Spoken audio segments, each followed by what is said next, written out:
యేసేపు గురించి విన్నారు కదండి, భక్తి కలిగిన వాడు.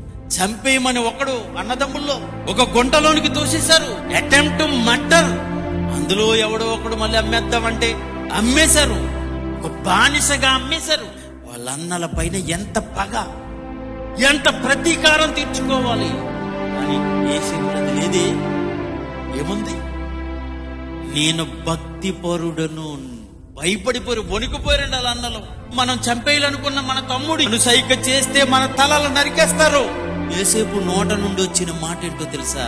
యేసేపు వారిని చూచి, నేను దేవునికి భయపడేవాడను, మీరు బ్రతుకున్నట్లు ఇది చెయ్యండి అంతే.